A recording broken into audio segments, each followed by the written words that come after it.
Bem-vindos, amantes da escuridão, a mais uma jornada sinistra em nosso canal de contos de terror. Preparem-se para mergulhar nas profundezas do desconhecido, onde sombras ganham vida e segredos ocultos emergem da escuridão. Hoje temos uma história que irá arrepiar a espinha e deixar a sua mente inquieta. Mas antes de nos aprofundarmos nessa narrativa sombria, não se esqueça de se inscrever, ativar o sininho para receber notificações e deixar seu like, pois o terror aguarda por você. Prepare-se para ser transportado para um mundo onde a linha entre realidade e pesadelo se desfaz. Sem mais delongas, mergulhemos de cabeça em mais um conto que desafiará os limites da sua coragem. Luzes apagadas, fones de ouvido ajustados e que a escuridão nos guie nesta jornada sombria. Começamos agora.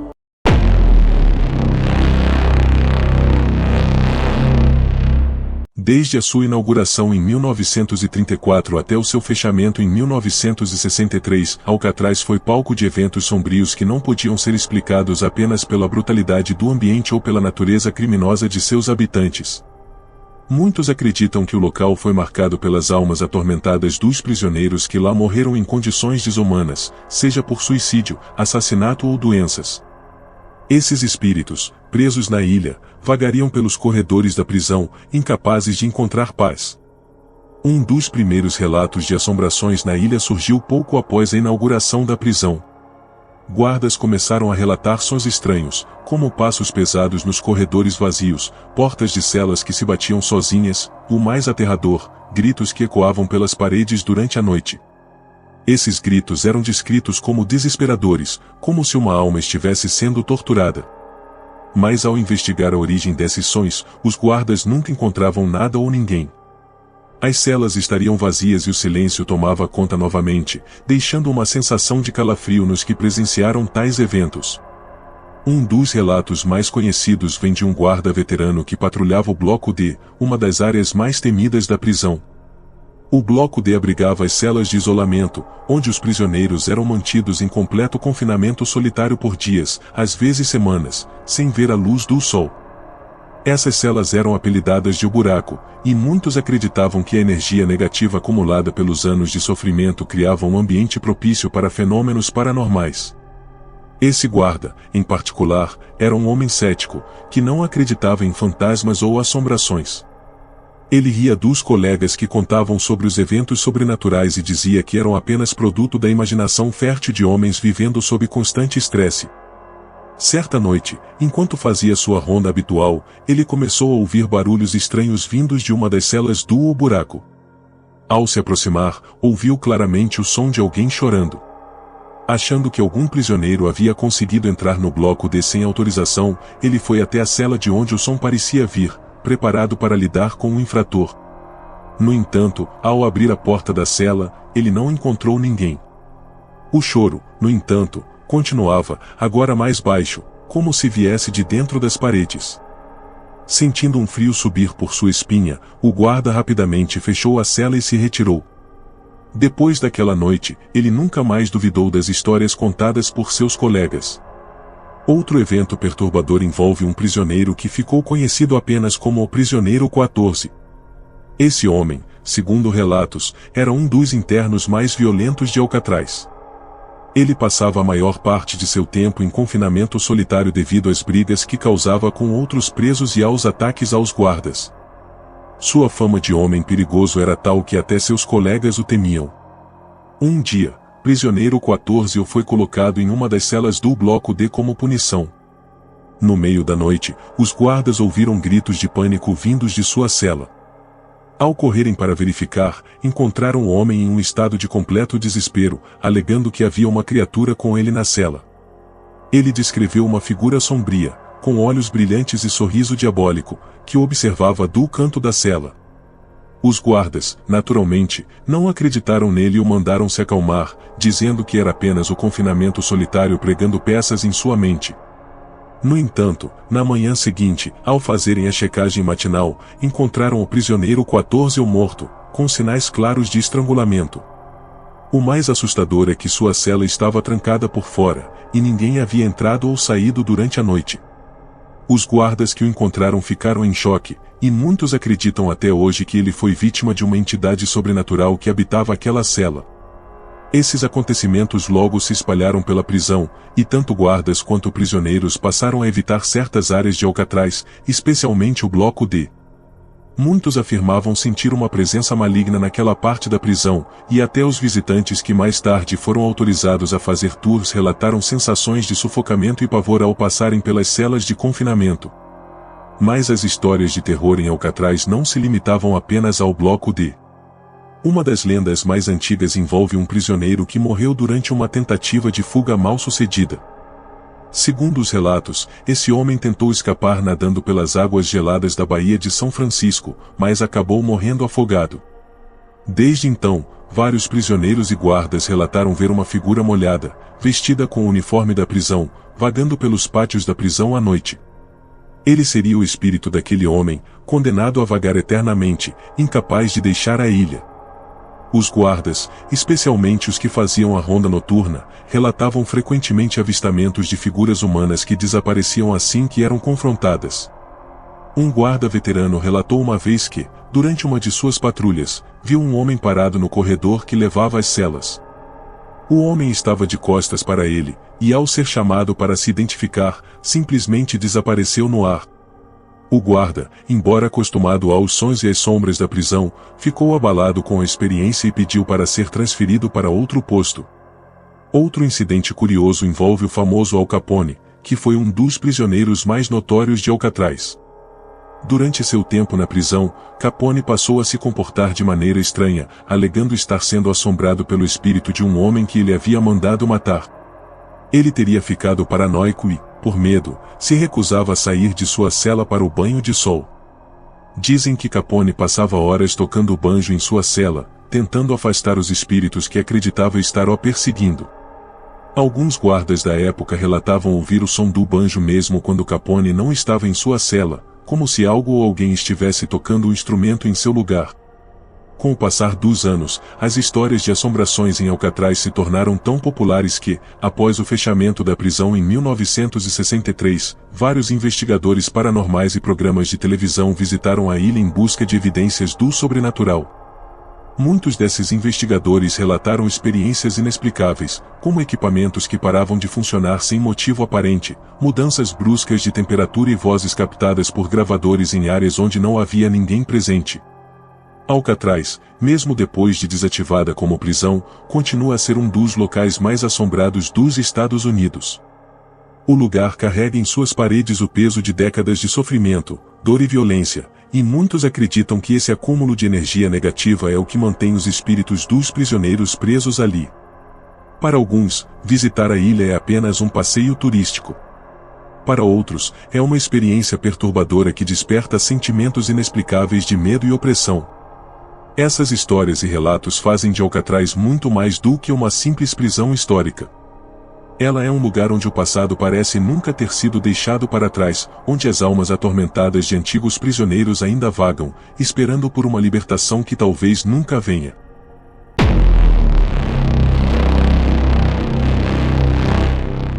Entre as paredes de San Quentin, circulavam histórias sombrias de um fantasma que muitos acreditavam ser a manifestação dos espíritos daqueles executados em Olds Park. Prisioneiros, guardas e até visitantes alegavam ter testemunhado fenômenos inexplicáveis, todos apontando para a mesma direção. Algo permanecia na câmara de execução, algo que se recusava a ser silenciado. O início dessas histórias remonta ao final da década de 1940, quando a cadeira elétrica estava em pleno uso. O processo de execução era simples, mas aterrador. O condenado era levado até a câmara, amarrado na cadeira e, após uma breve leitura de sua sentença, a corrente elétrica era liberada, atravessando seu corpo em uma série de descargas letais. Para os condenados, aquele era o momento final, mas para os vivos, algo estranho parecia ocorrer nas semanas seguintes às execuções. Os primeiros relatos vieram dos próprios guardas que trabalhavam no turno da noite. Um deles, em particular, contou que logo após uma execução, durante uma de suas rondas noturnas, passou próximo à câmara de Olds Park e ouviu um leve zumbido, como se a cadeira ainda estivesse sendo usada. Curioso, ele se aproximou da porta da câmara e notou que as luzes dentro da sala estavam piscando, algo que não deveria acontecer, pois a sala havia sido desligada após a execução. Ao entrar para verificar, ele sentiu uma onda de frio percorrer o ambiente, embora fosse uma noite quente. Ao observar mais de perto, notou que o painel de controle da cadeira estava ativo, como se alguém tivesse mexido nele recentemente. Assustado, o guarda rapidamente fechou a porta e se retirou, mas a sensação de que algo havia sido despertado naquela noite nunca o deixou. Outro incidente ocorreu alguns meses depois, quando um dos técnicos responsáveis pela manutenção da cadeira foi chamado para fazer um ajuste nos cabos elétricos.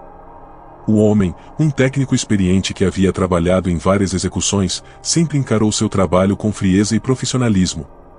Para ele, a cadeira elétrica era apenas uma máquina, sem nenhuma implicação além da sua função letal.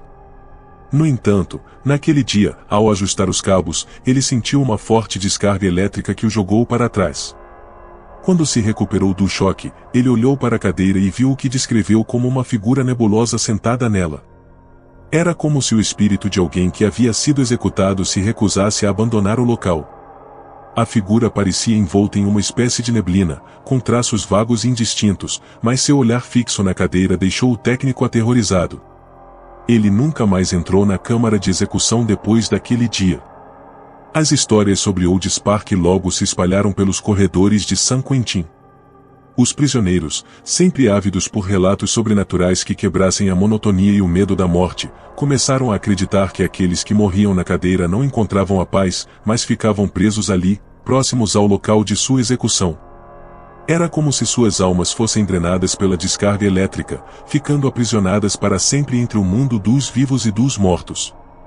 Certa vez, um prisioneiro no corredor da morte, já ciente de que seu destino seria selado por Old Spark, começou a relatar sonhos estranhos e perturbadores. Nos sonhos, ele via-se sentado na cadeira, mas algo bizarro acontecia. Antes que a corrente elétrica o atingisse, ele olhava para os lados e via outros homens ao seu redor, todos já mortos. Eles o observavam com olhos vazios, como se estivessem esperando por sua chegada. Todas as noites, ele tinha o mesmo sonho, até que começou a recusar dormir, temendo encontrar novamente aquelas figuras fantasmagóricas. Ele chegou a pedir aos guardas para ser transferido para outra prisão, alegando que algo o aguardava na câmara de execução. Seu pedido, é claro, foi negado. Quando sua execução finalmente ocorreu, o homem parecia calmo. Após a leitura de sua sentença, ele foi amarrado à cadeira e, assim que o processo começou, algo estranho aconteceu. O sistema elétrico falhou, e a execução teve que ser interrompida.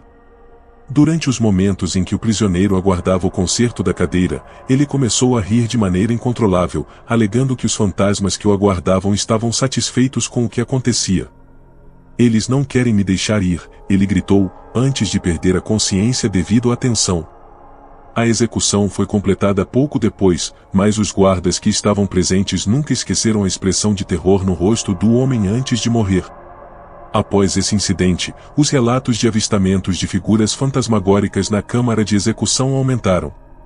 Guardas passaram a evitar rondar a área à noite, alegando que a energia do local era pesada demais. Muitos relatavam ouvir o zumbido da corrente elétrica mesmo quando a cadeira não estava em uso, como se ela tivesse vida própria. Alguns diziam ter visto sombras se movendo dentro da câmara, enquanto outros alegavam sentir um cheiro de queimado, típico das execuções, em noites em que não havia nenhuma atividade programada. Um dos casos mais perturbadores aconteceu com um guarda novato, que, sem acreditar nas histórias, aceitou de bom grado patrulhar as proximidades da câmara durante o turno da noite. Ele era cético e ria dos colegas que falavam sobre assombrações. No entanto, em uma noite particularmente silenciosa, enquanto caminhava pelo corredor próximo à câmara, ele sentiu um frio repentino, como se tivesse entrado em um freezer. O ar ao seu redor parecia denso, pesado, e de repente, ele ouviu um estalido alto, como se a cadeira tivesse sido ativada. Ao olhar pela pequena janela da câmara, ele viu o que descreveu como uma figura humana sentada em Old Spark, com a cabeça inclinada para o lado, como se estivesse aguardando sua execução. Congelado de medo, ele tentou gritar, mas sua voz não saiu. A figura então começou a se mover, lentamente levantando a cabeça para olhar diretamente para o guarda. Os olhos da figura eram negros como a noite, e um sorriso sinistro se formou em seu rosto. O guarda, paralisado de terror, mal conseguiu se mover, mas quando finalmente recuperou o controle sobre seu corpo, correu para longe da câmara e nunca mais aceitou patrulhar aquela área. Ele pediu transferência logo em seguida, alegando que algo maligno habitava aquela sala. O tempo passou, e a cadeira elétrica acabou sendo desativada, substituída por outros métodos de execução. No entanto, mesmo após anos sem uso, Old Spark continuava a ser alvo de rumores e histórias sombrias.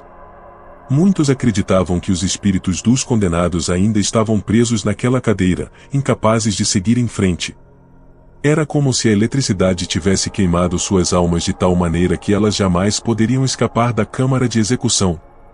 Nos anos seguintes ao fechamento da cadeira elétrica, San Quentin se tornou um local de interesse para caçadores de fantasmas e investigadores paranormais.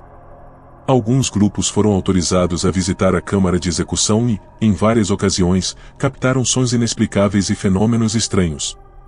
Em uma dessas visitas, um investigador conseguiu gravar o som de passos dentro da câmara, mesmo quando não havia ninguém lá. Em outra ocasião, uma equipe de filmagem relatou ter visto luzes piscando dentro da sala, como se a cadeira estivesse sendo usada, embora não houvesse eletricidade ativa naquele momento.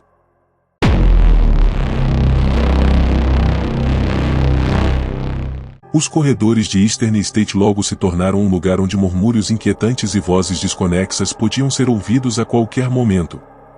Guardas e prisioneiros afirmavam que esses sussurros vinham de todas as direções, como se as paredes da prisão tivessem adquirido vida própria, perpetuando o sofrimento daqueles que ali pereceram. Os murmúrios se tornaram uma presença constante e inexplicável, um som baixo e contínuo que penetrava na mente de todos que entravam na prisão, deixando uma sensação de inquietação e medo. Um dos primeiros incidentes relacionados a esses sussurros aconteceu na década de 1830, apenas alguns anos após a abertura da penitenciária. Um dos guardas da época relatou que, durante seu turno noturno, ouviu uma série de vozes que pareciam vir do corredor das celas de isolamento, o lugar onde os prisioneiros passavam longos períodos em total solidão. As vozes eram baixas, como um murmúrio coletivo, mas conforme ele se aproximava das celas, o som aumentava. Ao abrir a porta de uma das celas, encontrou o prisioneiro tremendo de medo, encolhido em um canto, com as mãos nos ouvidos, como se estivesse tentando afastar algo que só ele podia ouvir. O homem gritava que as paredes falavam com ele, dizendo que ele nunca sairia vivo dali. Assustado com o que presenciou, o guarda tentou acalmá-lo, mas o prisioneiro continuava a gritar que as vozes o estavam levando à loucura. Poucos dias depois, o prisioneiro foi encontrado morto, tendo tirado a própria vida. Muitos acreditavam que ele havia sucumbido aos sussurros incessantes que atormentavam sua mente. Esse episódio marcou o início de uma série de relatos estranhos vindos de Eastern State Penitentiary. Os prisioneiros, em sua maioria mantidos em isolamento total, começaram a relatar que ouviam vozes mesmo quando estavam sozinhos. Alguns afirmavam que as vozes vinham de dentro de suas próprias cabeças, enquanto outros diziam que pareciam ecoar pelas paredes de suas celas, como se uma multidão invisível os estivesse observando. Os gritos de terror ecoavam pelos corredores à noite, enquanto os guardas, impotentes, observavam os prisioneiros sucumbirem lentamente à loucura. Um dos casos mais assustadores envolveu um homem chamado Joseph Taylor, condenado por assassinato e conhecido por seu comportamento violento.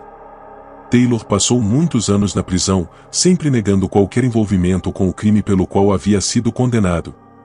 Depois de um período particularmente longo em isolamento, ele começou a relatar que ouvia os murmúrios de suas vítimas chamando seu nome. Os guardas inicialmente ignoraram suas queixas, acreditando que ele estava tentando manipular o sistema para sair do confinamento solitário. No entanto, os sussurros na cela de Taylor começaram a ser ouvidos por outros prisioneiros nas celas vizinhas e até por alguns guardas que faziam a ronda noturna. Em uma noite, os gritos de Taylor foram tão altos que todos os presos no corredor começaram a bater nas portas de suas celas, exigindo saber o que estava acontecendo. Quando os guardas finalmente chegaram à cela de Taylor, encontraram-no agitado, com os olhos arregalados de pavor, murmurando incoerentemente sobre as vozes que insistiam em chamá-lo. Ele dizia que as vozes eram daqueles que ele havia matado, que eles o estavam esperando, e que não havia mais escapatória. O homem morreu poucos dias depois, sua mente completamente destruída pelo que ele acreditava serem as almas das suas vítimas o assombrando. Com o passar dos anos, os murmúrios se tornaram uma constante em Eastern State. Guardas veteranos relataram que as vozes podiam ser ouvidas em todo o prédio, mas eram mais intensas nas áreas mais antigas da prisão, especialmente nas celas de isolamento.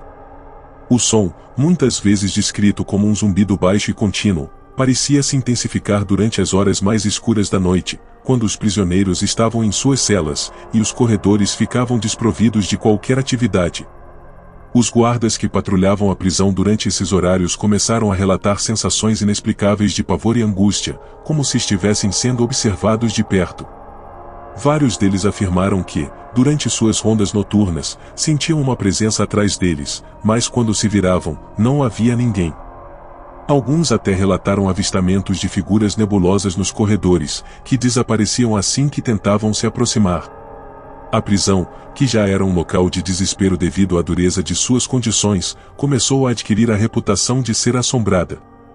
Prisioneiros que entravam em Eastern State logo ouviam as histórias dos murmúrios e das vozes que vinham das paredes, e muitos começavam a apresentar sinais de distúrbios mentais logo após serem confinados.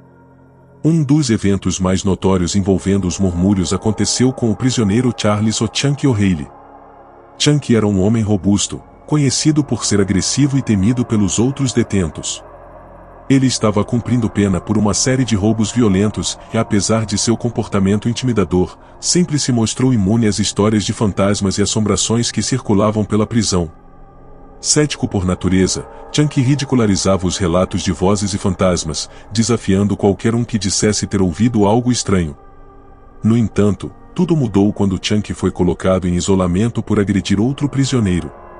Ele ficou confinado por várias semanas, e foi durante esse período que começou a relatar ouvir os sussurros. No início, ele achava que eram os guardas tentando pregar uma peça nele, mas à medida que os dias passavam, os sussurros se tornaram mais intensos e próximos, como se alguém estivesse falando diretamente em seu ouvido. Chunky começou a perder o controle, gritando com as paredes, exigindo que as vozes parassem. Ele afirmou a outros prisioneiros, durante os raros momentos em que era retirado de sua cela para o banho de sol, que os murmúrios não eram simples vozes. Segundo ele, as vozes pareciam estar tentando contar segredos, revelar algo que estava escondido nos confins da prisão. Chunky chegou a dizer que, se ouvisse por tempo suficiente, poderia descobrir o que aquelas vozes queriam, mas que ao mesmo tempo sentia que estava ficando louco. Sua sanidade começou a se deteriorar rapidamente, e em pouco tempo, ele foi encontrado em sua cela, murmurando para si mesmo, repetindo frases desconexas sobre o segredo ou que os murmúrios lhe revelavam. Chunky morreu meses depois, em circunstâncias misteriosas. A versão oficial afirmava que ele havia sofrido um ataque cardíaco, mas muitos acreditavam que sua morte estava ligada aos murmúrios e ao que ele tinha ouvido nas profundezas de sua cela de isolamento. Além dos prisioneiros, visitantes que vieram à Eastern State Penitenciária ao longo dos anos também relataram experiências estranhas. Nos anos após o fechamento da prisão em 1971, o local foi aberto para o público como um museu histórico, atraindo turistas e curiosos de todo o mundo. Muitos desses visitantes relataram sentir uma atmosfera pesada assim que cruzavam os portões da penitenciária. Alguns afirmaram ter ouvido sussurros inexplicáveis durante suas visitas, como se alguém estivesse conversando ao longe, mesmo quando estavam sozinhos em uma das celas. Uma das experiências mais perturbadoras foi vivida por um dos primeiros guias turísticos, que relatou ter ouvido vozes enquanto explicava a história da prisão para um grupo de visitantes. As vozes, segundo ele, vinham de uma das celas vazias e eram tão claras que ele pensou que alguém havia se perdido do grupo.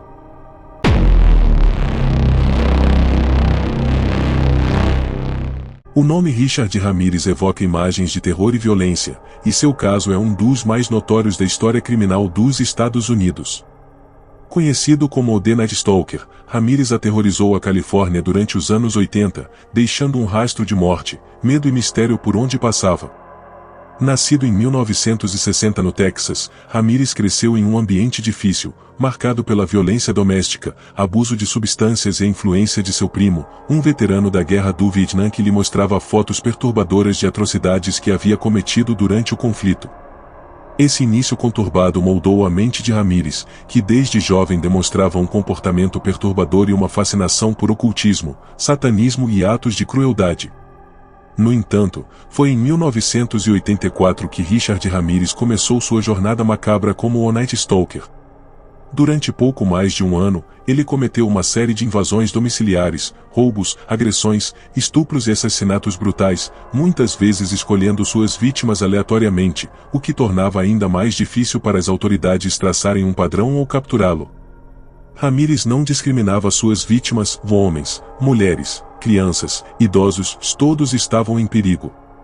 Ele entrava sorrateiramente nas casas durante a madrugada, invadindo residências enquanto as pessoas dormiam, deixando para trás cenas de horror e caos. Um dos aspectos mais aterradores de seus crimes era a maneira como Ramírez misturava a violência física com tortura psicológica. Ele forçava suas vítimas a jurar lealdade a Satanás e frequentemente deixava símbolos satânicos desenhados com sangue nas cenas do crime, alimentando sua aura de maldade. As vítimas que sobreviveram relataram que ele sussurrava sobre o demônio enquanto as atacava, rindo de seus gritos e mostrando uma indiferença total ao sofrimento que causava. Isso fazia com que a lenda em torno dele crescesse a cada novo crime, tornando-o uma figura quase sobrenatural aos olhos do público. À medida que a contagem de vítimas aumentava, a polícia de Los Angeles foi lentamente conectando os pontos entre os crimes de Ramírez, embora o medo generalizado dificultasse a coleta de informações. Testemunhas estavam apavoradas e muitas vezes tinham medo de falar, temendo que ele voltasse para silenciá-las. Mas a gota d'água veio em agosto de 1985, quando Ramírez cometeu um erro que acabaria por selar seu destino. Após invadir a casa de um casal, ele foi avistado por várias pessoas enquanto tentava fugir do local do crime. A descrição de seu veículo foi amplamente divulgada pela mídia, e foi uma questão de tempo até que as autoridades rastreassem o carro e encontrassem uma impressão digital que ligava Ramírez diretamente ao assassinato. Com sua identidade finalmente revelada, Richard Ramírez tornou-se o homem mais procurado da Califórnia. Sua foto estava em todos os jornais, televisões e estações de rádio.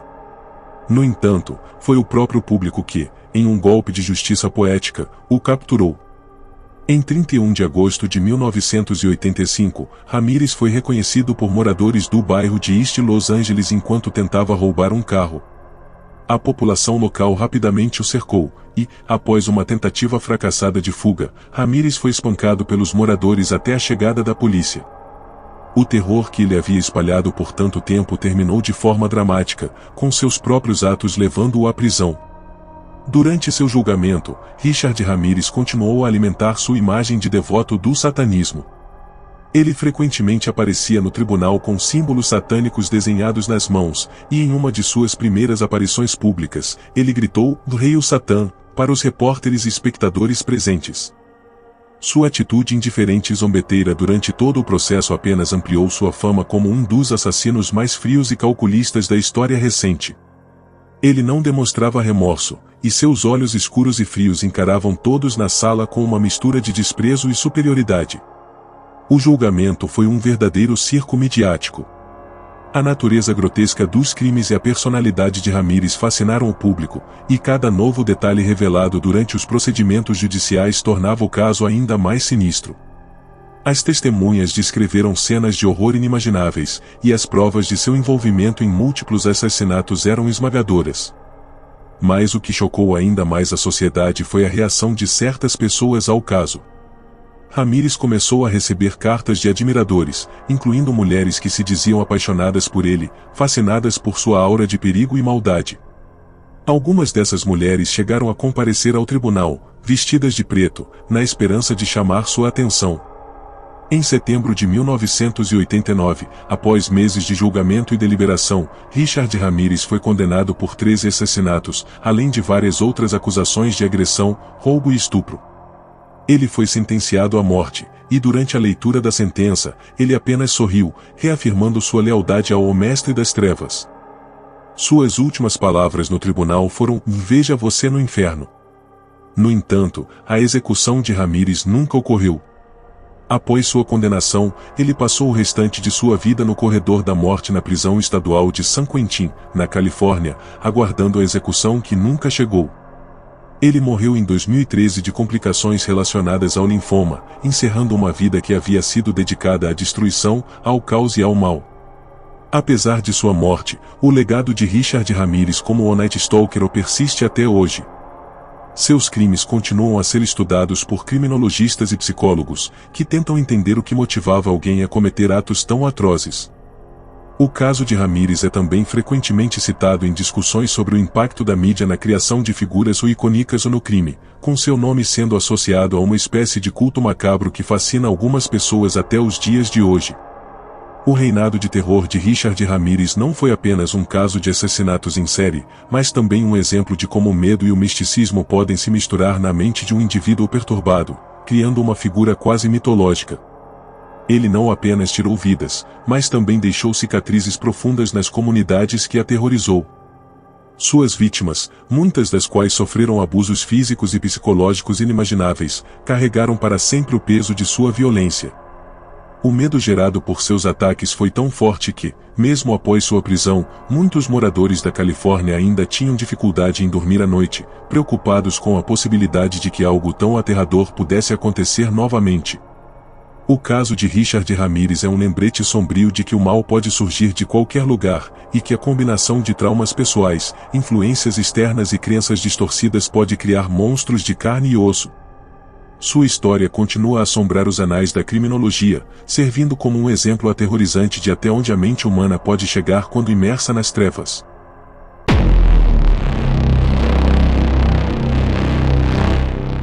A história de terror que envolve Parchman Farm é inseparável do próprio contexto brutal da prisão. Durante grande parte do século XX, a prisão era administrada com uma severidade implacável. Os prisioneiros, muitos dos quais eram afro-americanos condenados por crimes menores, eram forçados a trabalhar nos campos de algodão sob o calor sufocante do Mississippi.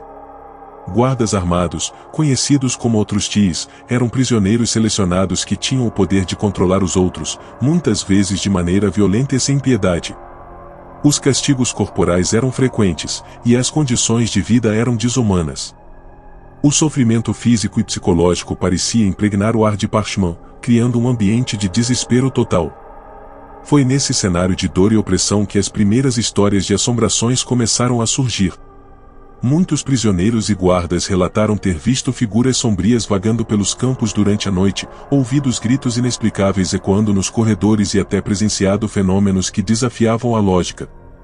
Um dos relatos mais persistentes envolve o chamado Homem de Preto, uma figura misteriosa que, segundo os detentos, aparecia nas noites mais escuras, rondando as celas e os campos como uma entidade fantasmagórica. Alguns acreditavam que essa figura era o espírito de um prisioneiro que havia morrido sob circunstâncias brutais e que, agora, vagava em busca de vingança ou justiça.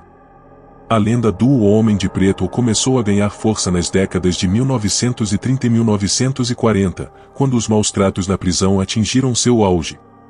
Prisioneiros que passavam meses sem ver o mundo exterior relataram, em várias ocasiões, avistamentos dessa figura sombria que parecia surgir do nada e desaparecia da mesma forma.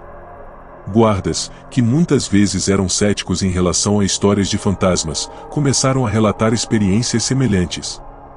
Um ex-guarda que trabalhou na prisão durante os anos 1950 relatou que, em várias ocasiões, durante a patrulha noturna, ele avistou o Homem de Preto nos campos, sempre à distância.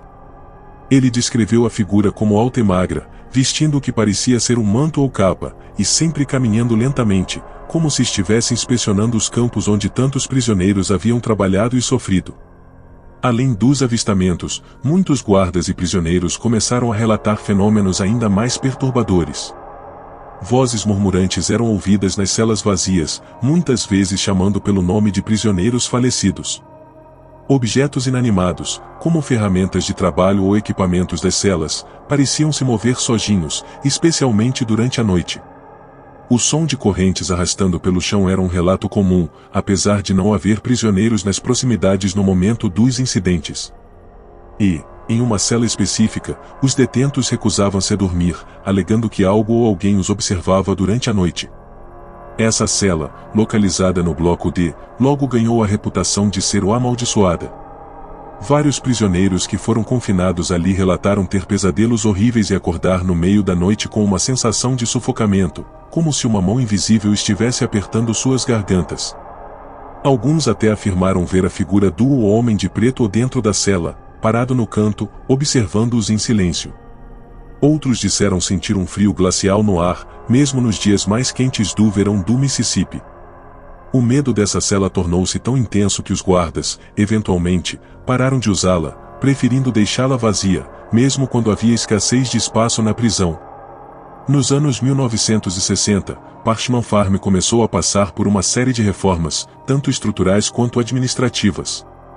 As condições de trabalho dos prisioneiros melhoraram ligeiramente, e as punições físicas se tornaram menos comuns, em grande parte devido à pressão de grupos de direitos civis. No entanto, os relatos de assombrações não diminuíram. Se algo, os fenômenos inexplicáveis se tornaram mais frequentes, como se as almas dos que haviam sofrido e morrido naquele lugar estivessem se tornando mais inquietas. Guardas novatos eram avisados para nunca patrulharem sozinhos à noite, especialmente nos campos ao redor da prisão, onde as aparições do Homem de Preto eram mais comuns. Em uma noite de 1972, 2 guardas que faziam a ronda noturna pelos campos relataram uma das experiências mais perturbadoras da história de Parchman. Segundo seus relatos, enquanto caminhavam pelos limites da propriedade, avistaram uma figura ao longe, nos campos. A princípio, pensaram que era um prisioneiro tentando escapar e se aproximaram com cautela. No entanto, conforme se aproximavam, perceberam que a figura não parecia ser de carne e osso. Ela estava vestida com o que parecia ser um traje negro, e seus movimentos eram lentos, quase como se estivesse flutuando. Quando um dos guardas tentou chamar a figura, não houve resposta, e quando acenderam suas lanternas, a figura simplesmente desapareceu diante de seus olhos. Ambos ficaram tão abalados com a experiência que pediram transferência do turno noturno logo depois. Nos anos que se seguiram, a reputação de Parchman Farm como um local assombrado só cresceu. Mesmo quando a prisão começou a modernizar suas operações e reduzir o trabalho forçado nos campos, os relatos de fenômenos sobrenaturais continuaram. Os prisioneiros, especialmente os que cumpriam longas penas, eram frequentemente os primeiros a notar coisas estranhas. Muitos afirmavam que o Homem de Preto não era o único espírito que vagava pelos terrenos. Histórias de mulheres chorando, crianças invisíveis rindo nos corredores e até mesmo sombras que se moviam pelas paredes sem qualquer fonte de luz se tornaram comuns entre os internos. O impacto psicológico dessas histórias era devastador. Prisioneiros que já estavam à beira da loucura devido ao isolamento e às condições desumanas de confinamento frequentemente desabavam ao confrontar esses fenômenos. Muitos acreditavam que os fantasmas de Parchman eram as almas daqueles que haviam morrido injustamente ou sofrido torturas extremas dentro da prisão. Alguns prisioneiros chegaram a realizar rituais improvisados dentro de suas celas, tentando apaziguar os espíritos ou afastá-los, na esperança de que isso trouxesse alguma paz às suas próprias mentes.